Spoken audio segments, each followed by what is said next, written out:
Thank you for joining us. Today, everyone is a Spartan.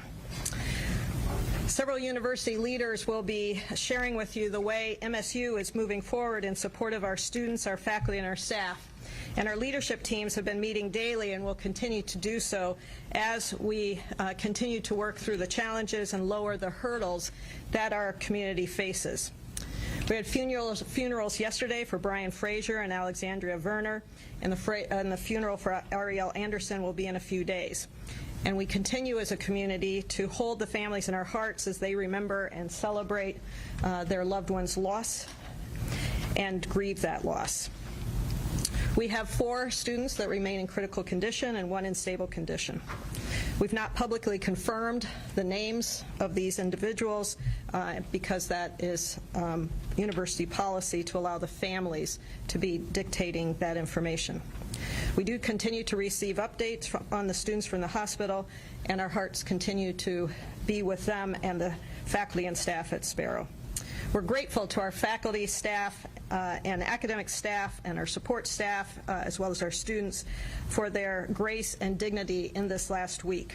We're also very grateful for the overwhelming support that is poured around from around the country, the state, around the U.S. We have alumni wanting to help us that are from far and near, and they've been donating to our Spartan Strong Fund, which has raised over $250,000 with about 2,000 students donating in just a few days.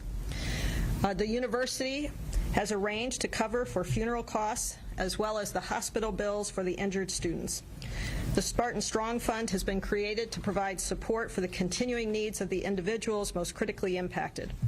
The fund will also be used for students, faculty, and staff counseling and campus safety enhancements. So on behalf of the university, I thank you for the generosity by so many. Speaking of generosity, today is an unbelievable event that's happening across our campus that is organized by one of our graduate students, Emily Dahman. It's called Spartan Sunday.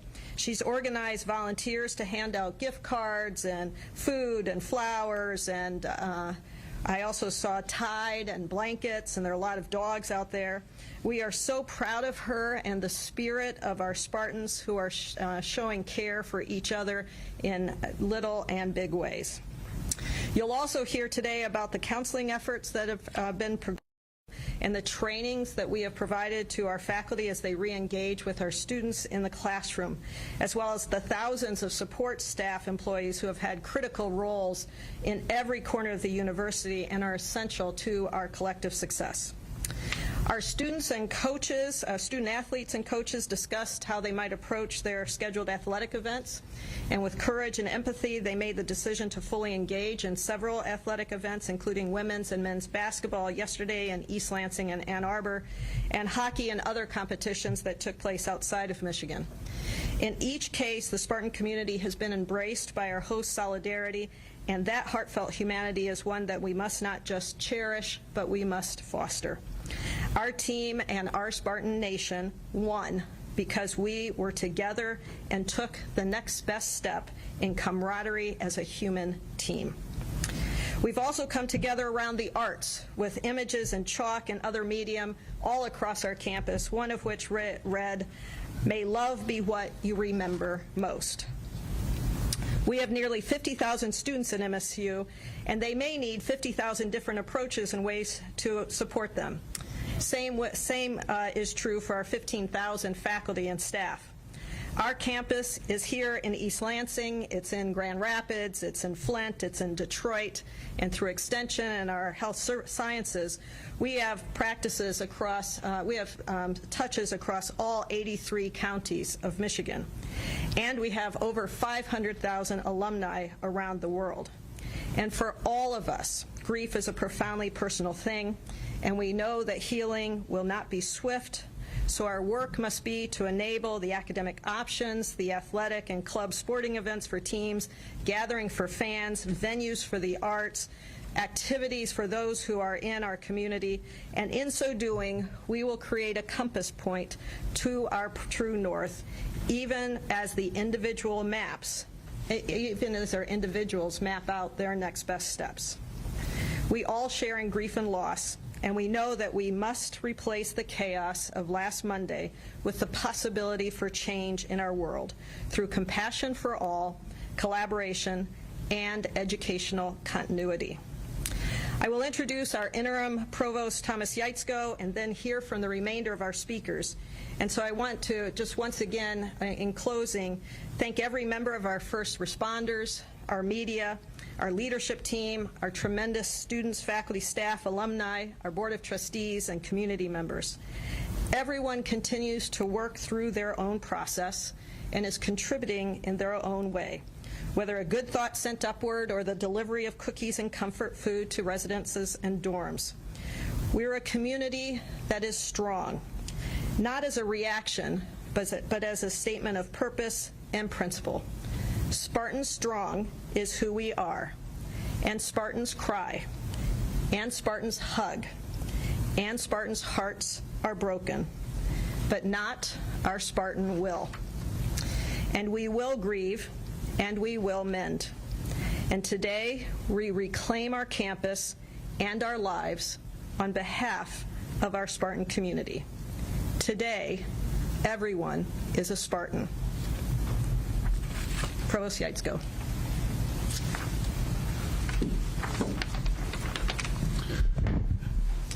Thank you, Teresa. I'm Thomas Yaitzko. I'm the interim provost and executive vice president for academic affairs. Let me begin by thanking President Woodruff for her leadership as well as her guidance in these matters, and add to that also my sincere thanks to the first responders. Leadership of faculty and students and academic leadership in the form of the deans, and also especially staff who have come together and helped us in this circumstance. One of the things that's important for us at this point in time is to recognize that coming back together is something that will help us. We're a community that was shaped around the interests of discovery and learning, and it is as a community that we will heal.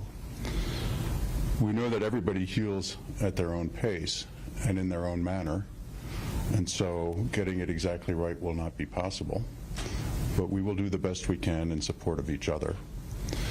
It's important also, and this is recognized by experts, that coming back into spaces that are familiar, interacting with people who are familiar, is helpful in the process of healing and grieving.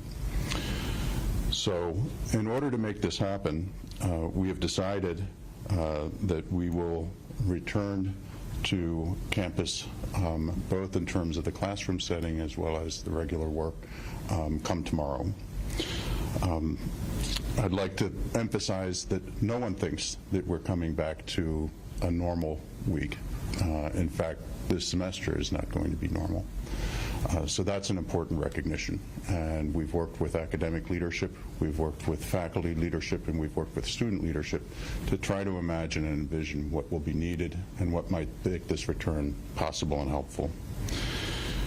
With respect to instructors, we've made it clear, and this was also again with their input, that what was our syllabus coming into this term is not what is going to be the syllabus coming out of it. And it should actually take an active step in recognition to take a step back to see this semester is not what anyone could have ever imagined, and to reassess what are the learning outcomes of individual courses. So what are the assignments for this week? In particular, we have asked that there be no heavy lifts. There be no attempts at making up for lost time or scrambling and doubling down for the rest of the semester. And I believe that instructors hear that and appreciate that, and it is exactly also what instructors wanted to make sure would be the understanding of what it means to come back to campus and re-engage again. So instructors have the flexibility of making these adjustments. We've asked them to extend grace, sympathy, and empathy to their students, and we also have to recognize that our faculty are profoundly affected by this. It is not easy for our faculty members either to just say, well, let's just come back, but for knowing that when you come back, you are coming back into a community. It's a community that's been shattered, and all of us have these feelings All of us are grieving. All of us are standing by one another. We trust our instructors to make the professional decisions that they have to in this context in order to work in a manner that they can work and that they can work with students. With students, and we've also talked extensively with students about their needs, their fears, their hopes, their desire for healing. It's important that students also recognize that they will be healing in different manners, they're grieving in different manners. The timelines in which you can process some of these things are different for everyone. And things also go in cycles. You might be at a different phase or stage from the person sitting next to you. And so students also must extend themselves some grace and empathy, must adjust their expectations of what they think they might get out of the semester. We hope that students will be able to manage. We hope that they come into the community, that they rely on each other, that they rely on faculty, that they also rely on our staff, all of whom are members of this community. There are many individual student accommodations that we hope will be available, and we'll need to sort through that and see what exactly where we are and how we move forward. Some of the specific accommodations that we've been able to do centrally are that the credit, no credit option for courses will be extended through the end of the semester and will be expanded to include all undergraduate classes. I don't want any student to have to make a decision now or under any deadline, but let the semester play out, come back, try to heal, and then make that academic decision of whether the course should be credit or no credit or a regular graded course at the end of the semester. For extenuating circumstances where students really struggle and they are not able to make it, we have advisors ready to work with them to find what is the best path and what does that entail. Similarly, for extending circumstances for faculty, we make sure that they can work with their department chairs or school directors as well as their deans in support of finding what they need. There's a lot of resources available on campus, some of which will be talked about a little bit more. I'm exceptionally proud of how many resources we've been able to put together of very high quality and the dedication of all the staff and people involved in these spaces. For our employees and faculty, we have the Employees Assistance Program, and for students, we have the Counseling and Psychiatric Services. We put a webinar, had a live webinar that's been recorded and is available for faculty. We had this on Friday with two renowned experts around teaching in a trauma-informed way, especially on the first day back. That's available to faculty members. We had over 1,000 faculty members were there for the live presentation of it, and it's been downloaded many times after that. We have resources around what to say to students after a crisis, how to have discussions. There's no expectations that our faculty members will be mental health practitioners in these settings, but they will be empathetic, and each of them with their classes will figure out what are the best ways forward. We have resources that address how to change the syllabus and how to change expectations midterm, how to make allowances for that. And we have additional FAQs around support and emergency. The last thing I'd like to mention is we've had the two instances were in the MSU Union, which is at the heart of our student life, and in Berkey Hall, which is one of our largest classrooms buildings. We will not be using either of these buildings for classroom instruction for the remainder of the semester. Our staff have managed to move all of the classes, well over 300, into other spaces across campus. Classrooms where we could find them, and lunchrooms, seminar rooms, and other spaces where we needed them. All instructors have been informed where their new room is going to be. They've shared that with their students, and we've also reached out to students directly so that they know where they can go, so that they come together for us again to be a community that is around discovery and learning and now also healing. With that, I'd like to introduce you to Senior Vice President Vinnie Gore.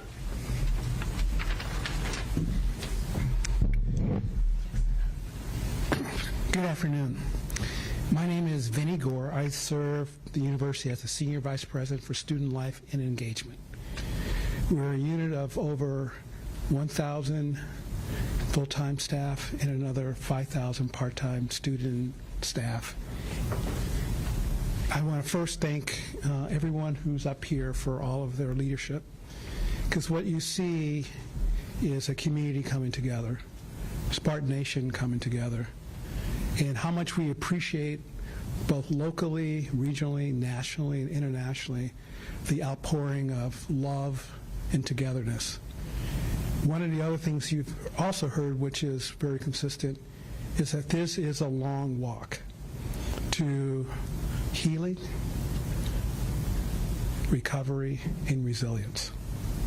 And we all do this at different paces, and we know that individually all of our staff and students will meet this at their own pace.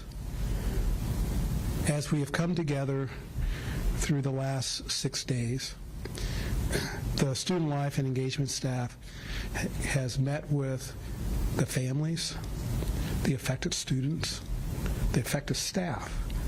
Because when we think about this, it's not just the 8 students that were impacted, but there are concentric circles because there are friends, there are neighbors, there are roommates, there are team members, there are co-workers, all of the people who need our love. And that's what we're focused on, is giving our community their love. So as we bring people back on to campus, both living in the residence halls or eating and dining, or with the fraternity, sorority, life community, or living off campus, we're reaching out collaboratively across the institution to provide the support and assistance.